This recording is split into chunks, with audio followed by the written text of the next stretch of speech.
What the hack भाई, ये कौन है? আমি জাস্ট ফিদা হয়ে গেছি। মানে প্রথমে আমি ভাবছিলাম ভাই কোনো মেয়ে হবে, সুন্দরী হবে, বাট এ তো ঐশ্বরিয়া রায়।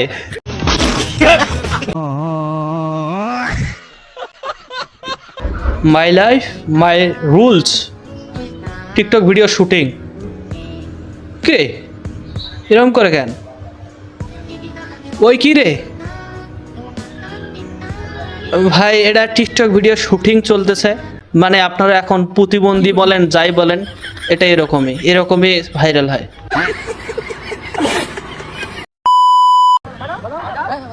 বাজাও বাজাও, পুলিশও ধরে বলছে বাজাও বাজাও।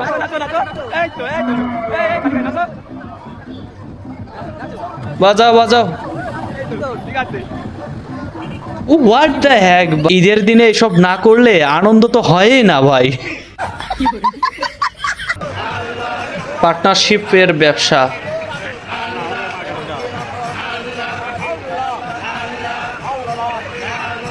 কোনো লস নাই ভাই এখানে। এটা দেখার পর কি বলবো, মানে এখানে 100% প্রফিট, কোনো লস নাই ভাই সাব। সবাই মিলে একসঙ্গে রোজগার করব, একসঙ্গে খাবো, এটাই তো ইউনিটি, এটাই তো সমাজ।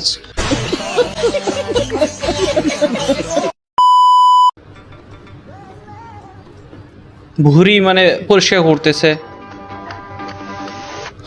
ও ভাই, এটা বাস্তব, এটা বাস্তব কিন্তু। মানে ঈদের দিনে ঠিক এরকম হয় বিকেল বেলা মেয়েদের।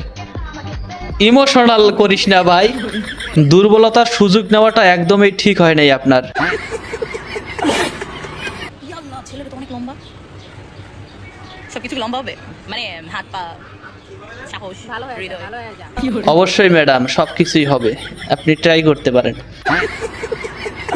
সোশ্যাল মিডিয়াতে এরকম অফেন্ডলি ভিডিও বানানোর নামেই ভদ্রতা, শিক্ষিত সমাজ। কুরবানি হাটে বিক্রি না হওয়া গরু আবারও চলে আসছে। সিরিয়াসলি ভাই, ঈদের দিনে যদি এরকম আনন্দ না করেন তাহলে আপনি কিসের ঈদ পালন করলেন? ঈদ আসে এদেরকে কুরবানি করার জন্য, কিন্তু ছেড়ে দিয়েছে তাই একটু আনন্দ উল্লাস, পরের বার মিস হবে না। वो अलग ही लेवल का बंदा था। चले जब तू लटक मटक लौंडो